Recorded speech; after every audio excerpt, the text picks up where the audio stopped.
Element 7, sales persuasion performances. Major performance clues that lead to a sale. You got a big appointment? You want or need a sale? Sure you do. Everybody wants to make the sale, especially when it's a big one. Here's the good news. This is not about how to make a sale. The next few pages contain elements of a sale that engage the prospect, much more powerful than your typical probe, present, overcome objections, close, follow-up crap. These elements go way beyond your system of selling. They go way beyond traditional selling. These elements are for professionals who want to build relationships, not just make a sale. These elements will make the prospect respect you. These elements will lead to partnering. These elements will make you set an atmosphere in the room where the prospect wants to buy from you. There are 11.5 major elements that you must incorporate into your sales performance. The first one is to develop a belief system in your company, your product, your service, and yourself that's so strong that you assume every sale before you walk in the door. This mental mindset is the single most powerful element that you can possess. If belief is weak, passion will be weak, and the prospect will not catch your fire. Number 2, do your homework the night before. Prepare ideas to help the customer produce more and profit more. Being ready with ideas that can help the prospect will breed your own self-confidence. You'll feel ready to win and be geared up to get your way. Number 3 is pre-relax. Set your own internal tone. Listen to your favorite music on the way over. Be bouncy and in high spirits when you get there. Number 4, set your mind on helping them achieve their objectives, not selling your stuff. That will set a game plan and the agenda for the meeting at the same time. Number 5, tell the prospective customer you've come with a few ideas that will help them. This immediately separates you from the others. The prospect will be engaged and listening from the beginning. Number 6, make friends with the people that you're presenting to before you begin your formalized talk. Become likable. If they don't like you, you will have greatly reduced the probability of them buying from you. Make small talk that allows you to find something in common. It helps everybody relax, and if you're lucky enough to find a link, something of mutual passion, you've set the tone for a positive outcome and the beginning of a relationship, not a sales presentation. If they aren't smiling, if they aren't friendly at the beginning of the meeting, dig in. You're not likely to make the sale without a price fight. Strictly business means strictly price. Number 7, ask one killer question at the beginning. One that makes a prospect stop and think, consider new information, and respond in terms of you. Get them to respond with their past experience or their opinion. Get them thinking, get them involved, and earn their respect with questions. Number 8, create points of value and areas of differentiation as you're speaking. It's like a prize fight. You have to win each round so you can win the contest. You have to knock them out. You just have to get the decision. Number 9, don't need the sale. If it's the end of the month, if it's a big customer, and it's a must sale, it's likely that you will telegraph this fact to your prospect if it's on your mind. You'll be trying too hard and pressing and pressuring for a now answer. You'll try to manipulate the sale so that it can be completed within your quota period. There's a number of worse mistakes that you can make in sales, but I'm hard-pressed to think of one that is totally worse than this one. By the way, the reason you're pressing is that your pipeline of prospects and prospective customers is empty. Number 10, if you're in a slump, remember all the sales that you've already made. Keep your mindset on the winner that you are, but keep your focus on helping the customer win for themselves. The more the prospect feels they win, the more likely they will buy. When in doubt, ask more questions. When in doubt, think long term. Number 11, don't be afraid to ask for the sale. That's why you came there, remember?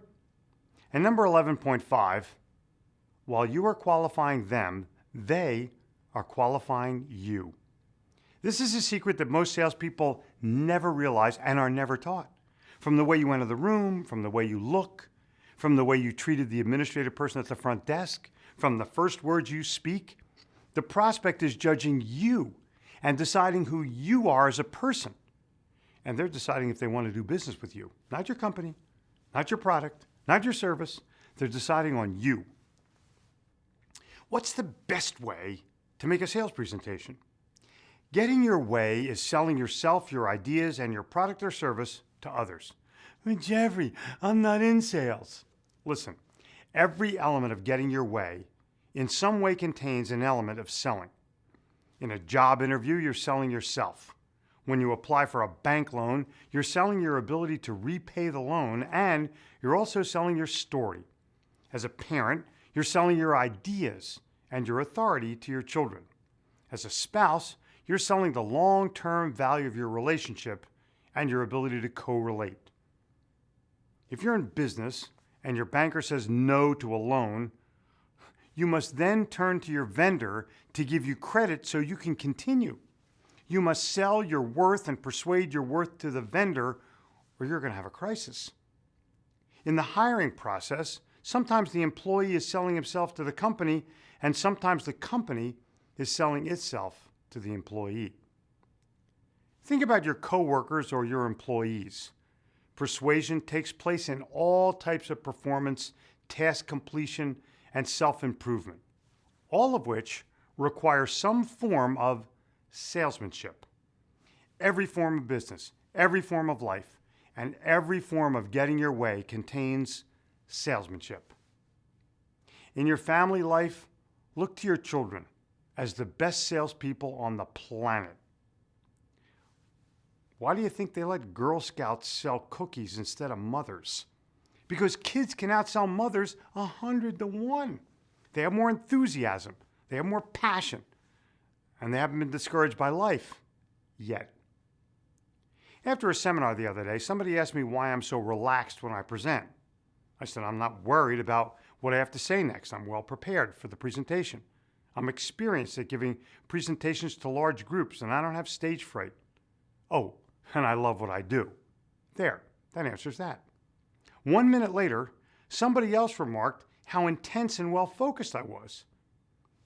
How is this possible? One guy says relaxed, the next guy says intense. I had to stop and think about it. As I thought back through several thousand sales and platform performances over the past few years, the answer became more obvious. I'm always ready. I'm always relaxed. I always know why I'm there, and I always know what I want. I answered the intense comment with, I want to make sure my message gets through and that I'm delivering it with as much passion as I am able. It's not 100%, I said. It's about 50-50. 50 intense and 50 relaxed. It was a guess. Sometimes it's 60-40, but the point is that there's a lot of both. My response was a revelation about the selling process that would help you understand how to make a better presentation and create a better buying atmosphere at the same time. Relax is the mode. Intense is the focus on your ability to help others and your objective for being there. The sale, the prize, getting your way. Intense relaxation seems to be impossible to do at once, but if you're well prepared, the relax mode is mentally allowing you to focus on the objective rather than the information.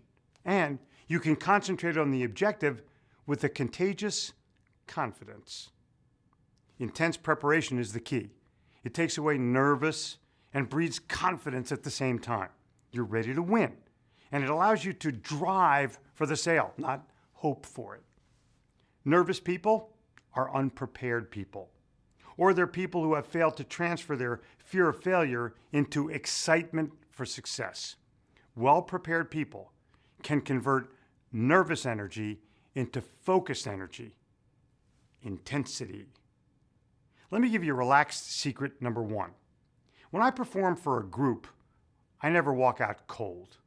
Before the event starts, I mingle, shake hands with as many people and smile as much as I can.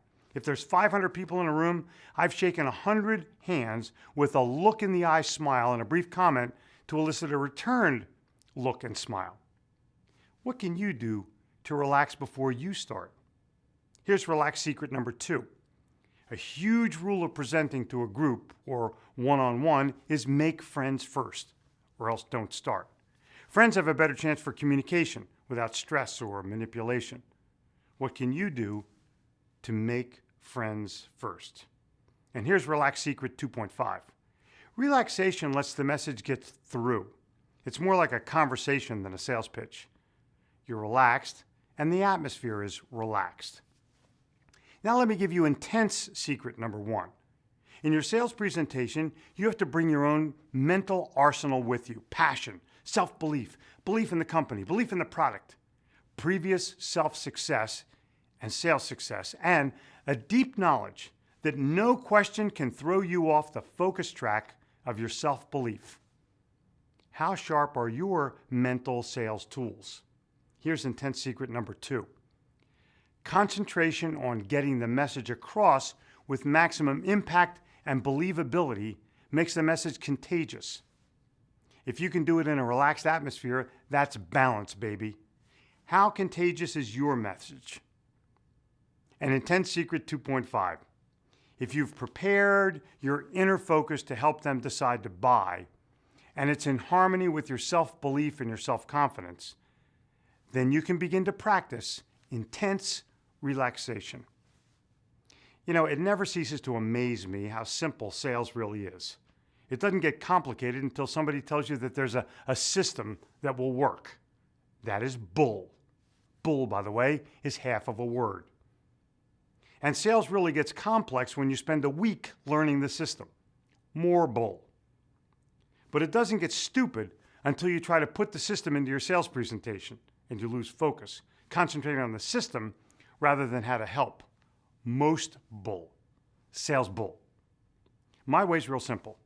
Get ready, make friends, know your stuff, know your objective, and relax. Then, like shampoo, repeat the process. Here's a free Git bit. If you want a list of contributing factors to stress and the relaxation counterbalances, go to Gitomer.com, register if you're a first-time user, and enter the word stress in the Git bit box. Your friendliness, combined with the passion and conviction of your self-belief, allows your presentation to be positively received.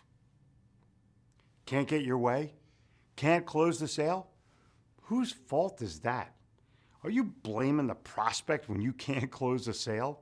Are you telling your boss it's the prospect's fault that you can't set an appointment or they won't order now or your price is too high? You know, after 25 years of selling, training, and consulting, one truth remains. I've yet to hear one salesperson say, the prospect wouldn't buy and it was all my fault. Or, the prospect wouldn't appoint me and it was all my fault. But Jeffrey, you don't understand. My situation is different. That would be bull. The only thing different about your situation is that you would rather blame somebody else than yourself. If your prospect is constantly telling you, why don't you call back in 2 weeks? We haven't had a chance to discuss it. Call back in 3 days. Yeah, we're still interested, but it's been real crazy here. I have to get together with my partner. I'm not ready to buy yet. It ain't their fault there, Vern. It's yours. The key is to accept responsibility for no sale yet and ask questions to get the prospect to tell you more about why he or she is not deciding. He hasn't said no, so obviously you just haven't answered all his questions. People are worrying about, thinking about, or acting on their stuff. You're worrying about, thinking about, or acting on your stuff. Prospects could care less about your stuff unless they perceive the need or a benefit to themselves. It's selfish, but true. When a prospect says, I'll know by Thursday at 1 o'clock, it becomes a benchmark time and a date for a salesperson, a deadline. When you come to understand that the date and the time commitment means virtually nothing to the prospect, you're on your way to accepting responsibility as a salesperson. When you follow up the next time, take a proactive stance to hold them to what they said.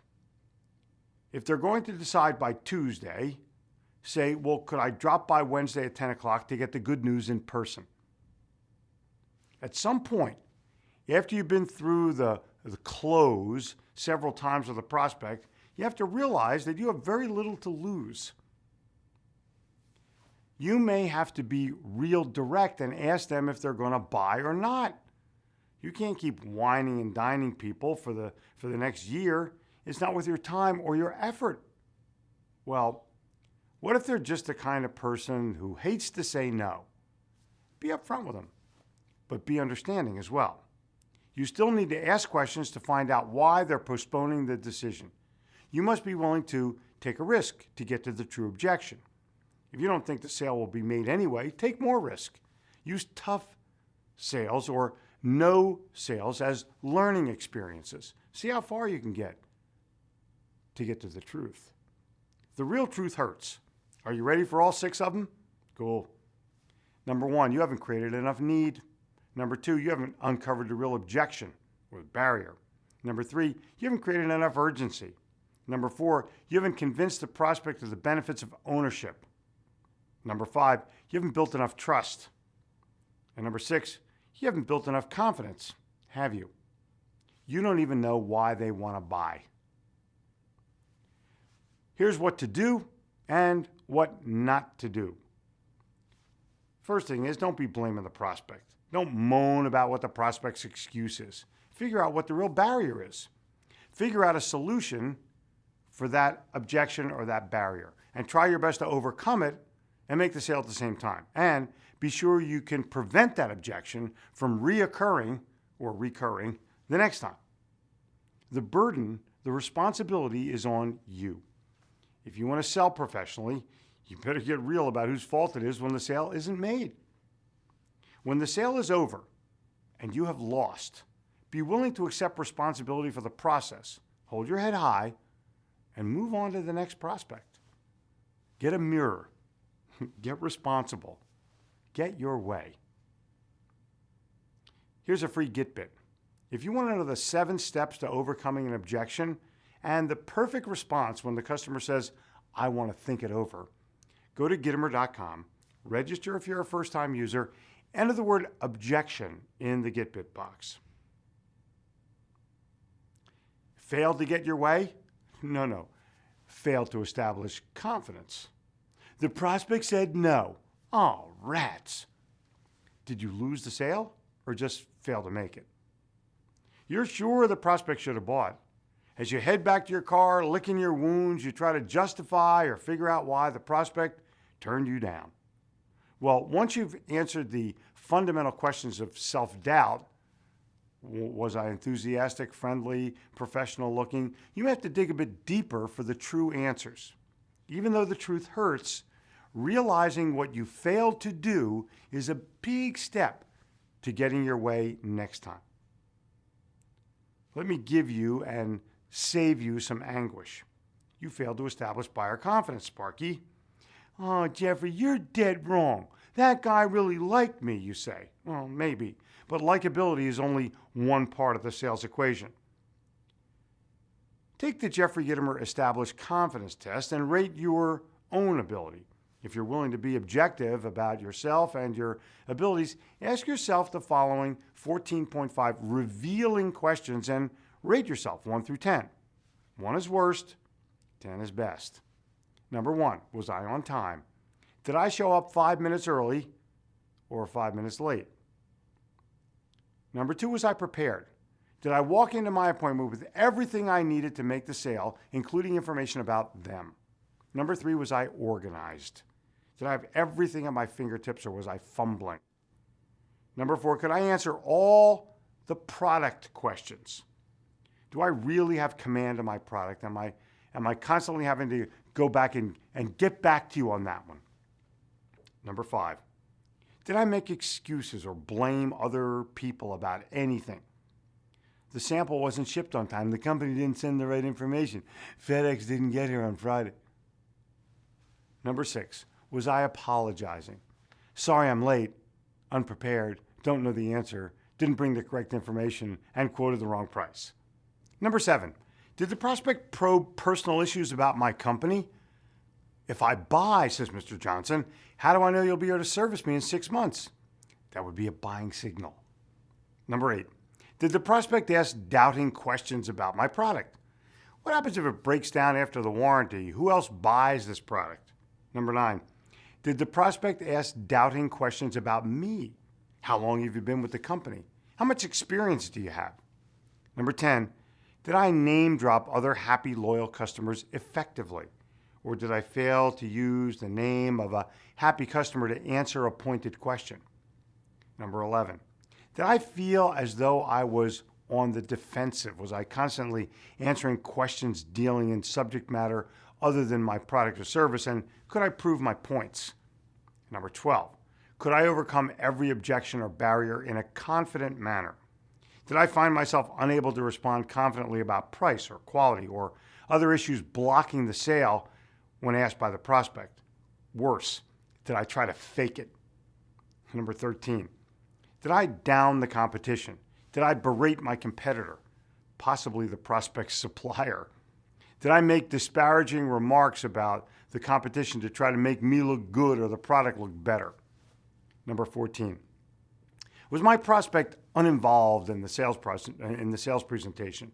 Did the prospect just sit there or worse, do other things while I was talking? And number 14.5, was I too anxious to make the sale? Was it obvious to the prospect that there was a commission involved? Those are some pretty tough questions. But I asked them because confidence is elusive, tough to establish, and easily lost at the beginning of any relationship. The questions I asked you are designed for you to evaluate your sales performance and reveal your ability or inability to create prospect confidence from someone who just said no. The answers will lead you to the next sale, better prepared to make it through confidence rather than through manipulation. One of the primary lessons of sales is if they like you and they believe you and they trust you and they have confidence in you, then they may buy from you. If any of those 4 elements, like, believe, confidence, or trust, is missing, the answer changes from sale to no sale. When the prospect says no, it's most likely a vote of no confidence. Double rats. There's a free Git bit.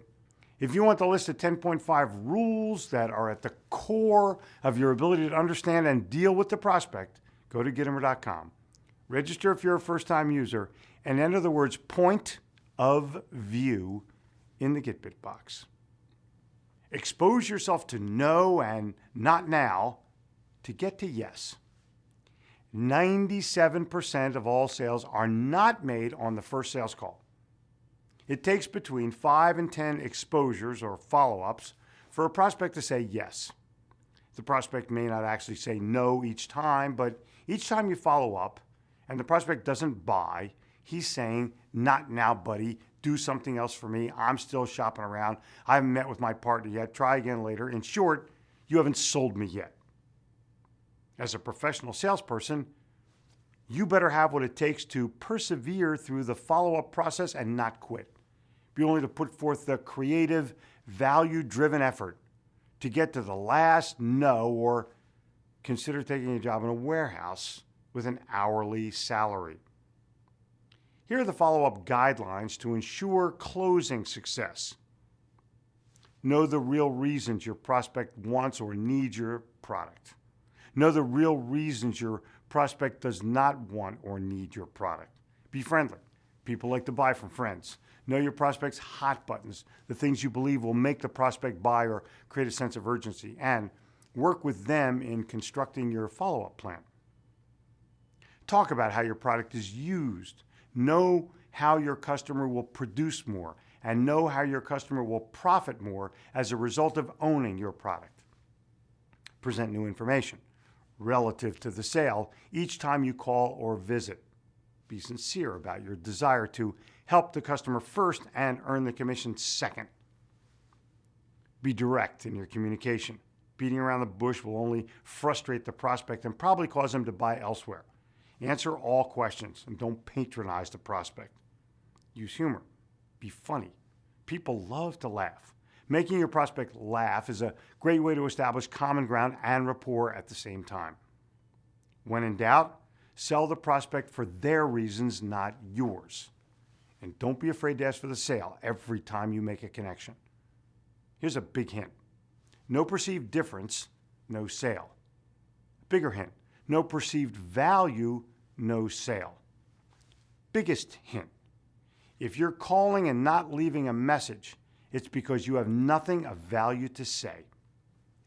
If there was a formula for following up, it would be their reasons plus new information plus perceived difference plus value plus their profit plus productivity plus creative plus sincere plus direct plus friendly plus humor plus ask equals sale. But there isn't an exact formula. Every follow-up is different, and the elements from the list and the guidelines that I just gave you must be chosen as called for. Let me give you a few lead-in lines that you might try so that you don't feel uneasy about how to start the conversation. You can say something like, I discovered something that I believe to be an important factor in your decision-making. Or, I just emailed you a letter from a customer who had an experience like yours. Or, something new has occurred that I thought you would like to know about. Or, I was thinking about you and called to see if you found out about. Don't say, I called to see if you got my letter, proposal, info, or sample. It sounds dumb. And it gives the prospect a way out. If he doesn't want to talk to you, he'll say, no, I never got it. Where does that leave you? Nowhere, Doc. Why not try, I sent you some and then name the stuff the other day. And I wanted to go over a couple of things with you personally because they weren't quite self-explanatory. Some salespeople feel that they're bugging the prospect if they call too often.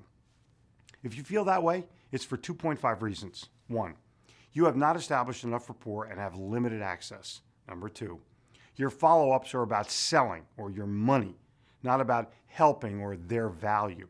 And number 2.5, you lack belief in your company, your product, or worse, yourself. It's likely that you're bugging the prospect if you call more than 3 times without a returned call. If you ask dumb or pushy questions, you didn't listen well in the first place, or your quota is at the deadline. If you're perceived as insincere, if you exert pressure too soon or too often, or if you're in any way rude to the prospect or anyone on the staff, you will be shut out. It's likely that you won't bug the prospect if you have something new, creative, or funny to say, if you're short and to the point, if he considers what you have to be valuable to him, if he's genuinely interested in your product or your service, if he likes you. If you're creative, helpful, and sincere in your follow-ups, the prospect will not perceive you as a sales hound. Follow-up is another word for sale. Your ability to follow up will determine your success in sales. Ask any professional. Ask any professional salesperson the secret for success, and they're going to answer with one word: persistence. The hot air factor, how full of it are you? Getting your way requires self-confidence, but there's a fine line between self-confidence and cockiness, and a finer line between self-assurance and arrogance. The finest line is the one between proud and egotistical. As a professional salesperson, there's a career of difference between self-talk equals self-performance, the right way, and loose lips sink ships, the ultra wrong way. Salespeople are not the most loved group of professionals to begin with. They rank above politicians and tax collectors, and especially lawyers, but below dentists and dog catchers. All that salespeople can hope to do is establish a great reputation and let that propel them to success. Because the prospect buys the salesperson first, reputation is as valuable and critical an element as he or she can have. How is your reputation? One bad event, one bad situation or story can ruin years of hard work. Continuing stories of neglect or overpromising breed career destruction. A salesperson's self-delusion, failure to admit the problem and thinking nothing is wrong, will make the situation even worse. Sales hot air can occur at any level. Customers, prospects, bosses, and coworkers are all potential victims. Come on, Jeffrey, get to the point. Give me some examples. What is sales hot air? Relaxed air, helium breath, here 'tis. 7.5 examples of hot air, even though I'm sure none of these apply to you. Number 1, BTNA. Big talk, no action. Too much time talking about sales you're gonna make and not enough time making them. Number 2, bragging too soon. Before the deal is signed, sealed, and the check is delivered and cashed. Big mistake. Number 3, bragging too much. No one but you wants to hear it. If you really need to hear yourself, just make a tape of yourself and replay it in your car until you get as sick of it as others are. Number 4, bragging at the expense of others. Beat the competition, but don't beat them into the ground. A variation of this is making someone else look like a fool and bragging about someone you took advantage of or tricked. Number 5, using others as scapegoats to get yourself off the hook, better known as covering your butt or the inability to accept responsibility. Blaming others for your failings is obvious to those listening and makes a fool out of you, the teller. Number 6, exaggerating the facts. Every year, the fish that got away increases in size. Stay within the parameters of what you know to be true or less. Understated is always better. Number 7, using insincere words. Honestly, truthfully, quite frankly, and I mean that, are words that alienate everybody on the planet. And number 7.5, talking past the sale. Know when to shut up and go home. Employing any one of the elements that I've just given you after the sale has been consummated, but before you leave, will jeopardize the sale. It's known as buying it back, and it happens often. The rule of thumb in sales is less is more. Hot air has interesting negative side effects. It wastes everybody's time. It's the most unproductive and negative use of your time possible. Makes you look like a fool. Lowers your respect factor by about 100%. Gets people talking behind your back. It prevents advancement, and it can get you fired. Now, who wants that? Nobody. But these side effects are linked to people with severe cases of hot air. How do you know if this is you? How do you know if you're blowing hot air? Well, no one is without some guilt. It's hard not to brag if you just made a big sale and took it right out from under the nose of your biggest competitor. So the rules are simple. Don't say anything behind somebody's back that you wouldn't say to their face. Don't say something you wouldn't want said about you. Don't say anything you have to remember. Lies have to be remembered, or you get tripped up with the truth. And don't say anything you couldn't or wouldn't say in front of your mother. Here's the secret. Temper your remarks with humility.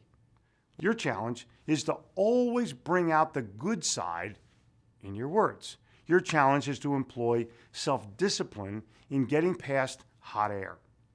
Your challenge is to self-rule or self-destruct. If you want to get your way and get it again, leave the hot air out of your language. Free speech, the legacy you leave to yourself. You want 50 new leads a week? Sure you do. Here's how. Give a free speech at a civic group. Salespeople are looking to emerge and are frantically trying to market themselves with brochures, direct mail, cold calling, and networking. I refer to that as expensive frustration. The best way to market yourself is give yourself to the market. Expose yourself to your prospects. My advice is free speech. Or to put it a bit clearer, speak for free. Free speech pays, big pay. And free speech has rewards, big rewards. Now note well, I said speech, not sales pitch. When you show up at a civic organization to deliver a free 15 to 20 minute talk, here's the gold that you'll receive. You get to give a live sales performance to sell yourself, not your product or your service. You get to do an audition right in front of the decision maker. You build and strengthen your network. You establish or reestablish your presence. You help the community. You build your speaking skills, your performance skills, and your storytelling skills. You try out new material. You'll attract new customers, all of which are leaders. If you're just starting out in your business, you'll have a great opportunity to move up the ladder. You transfer helpful knowledge to the audience, and you get a chance to have meaningful impact on somebody through your words. Oh, and you get to eat for free. Now, to some of those rewards, you may want to add the prefix if you're great to get the real meaning and the most impact out of what I'm trying to explain to you, but I think the message is pretty clear. You want the best strategy of approach? Let me give you the 6.5 success tactics of giving a free speech. Number 1, don't give a sales pitch, but do speak on your topic. If you sell burglar alarms, for example, speak about home safety. If you sell copiers, speak about image or office productivity. You get it? Number 2, pick a great audience. There's groups and then there's more groups. Pick the best ones, the highest profile, the ones most likely to have bigwigs. Number 3, give a handout, even if it's just a few pages. A handout will help the audience follow along. It precludes you from having to memorize the talk, and it gives each member of the audience a way to contact you back. Warning, give out the handout when you start to use it, never before you begin your talk. If you give the handout out before you start your talk, people will read one thing while you're speaking about another, or worse, you'll lose audience control and the impact of your message. Number 4, videotape it. After the talk, you can play the video at home and see how good you really are as opposed to how good you think you are. Number 5, ask for audience evaluations. Ask for positive responses. What they like best, and maybe a candid comment. Number 6, give value, get leads. At the end of your talk, offer something additional for free in exchange for their card. The cards that you get are leads. And number 6.5, hang around after the meeting.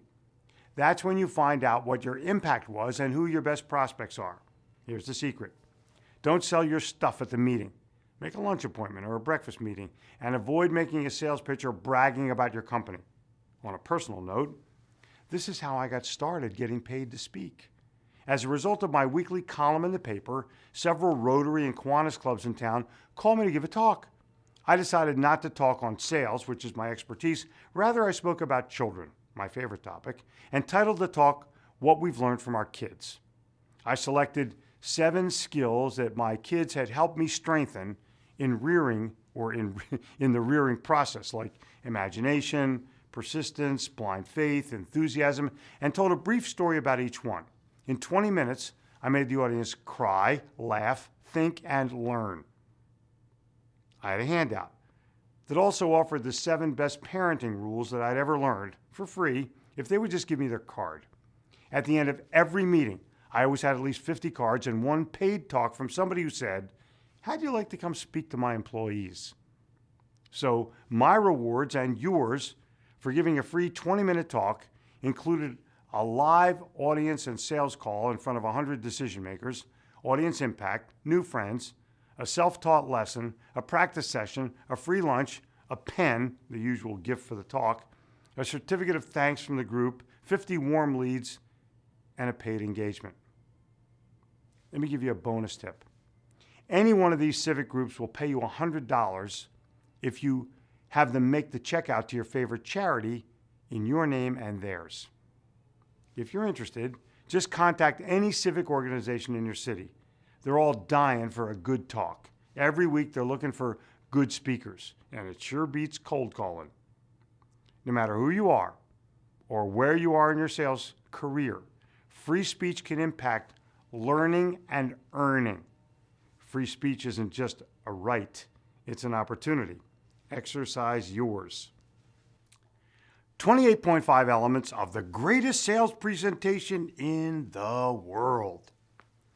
No two sales presentations are alike, even if you're selling the same product and work for the same company. Making a presentation is delicate, even if you're selling 18-wheel trucks. Making a memorable presentation is complex, even if you're selling paper clips. Your entire sale rests on words, attitudes, and perceptions. Everyone has a different style of selling, but the elements of content and process in a presentation must be the same. You master the elements and then adapt them to your style. It's what you say, the elements, combined with how you say it, your style. Here are the 28.5 strategic elements of what you say. Number 1, get to the purpose of your visit right away. My objective today is state it as succinctly as possible. The prospect wants to know your motive for being in his office. The sooner you state it, the clearer and more relaxed the atmosphere will be. After the purpose is stated, you can digress into personal issues and rapport building. Number 2, say it in terms of how you help, not a bunch of boring facts about why your product works. Tell prospects things about how your product or service solves problems and works on the job, or how your product or service works to serve their customers. People don't care what you do unless what you do benefits them. Start with the attitude, I'm here to help, not I'm here to sell. Number 3, be the happiest, most positive, most enthusiastic person on the face of the earth. Happiness and enthusiasm are contagious and attractive. A happy atmosphere is a buying atmosphere. Let your desire to help shine the strongest. Number 4, get friendly and comfortable before you begin. Don't start selling without a warm-up. Establish rapport or no sale. If they don't like you or trust you, they're not going to buy from you, no matter what. Get personal information, use it for reference, and link it to the prospect and the order. Number 5, build confidence, trust, and credibility. People want someone who can get the job done, gain confidence through testimonials. Number 6, use power phrases and industry buzzwords. The right language gives the prospect confidence that you understand the product and his business. Powerful phrases send the message that buying is safe and secure. Number 7, tell why we're different instead of who we are. If a prospect is buying a copier, he thinks they're all the same. Don't use the word competition. Substitute the words industry standard instead. Get creative, not dirty. Number 8, say everything in terms of you and your, not me, I, or we. Language syntax sets a tone for the sale. Be sure the tone that you set is one that appears to take the perspective of the only person that matters, the prospect. Talking in terms of you automatically sets that tone. Number 9, ask intelligent questions, identifying needs, getting important information, creating interest, gaining confidence, qualifying affordability. Establishing credibility and closing the sale all stem from asking questions. Integral power questions must be pre-planned and pre-written for maximum benefit. Any questions? Number 10, identify personal goals and business goals. You strengthen your ability to build a real relationship by identifying both. Often there's a link.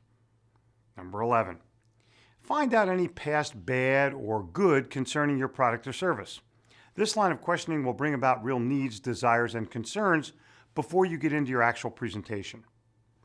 Number 12, focus on the value of what you offer and how that value meets his or her needs. Forget about price. The prospect will 5 minutes after he or she becomes a customer and something goes wrong.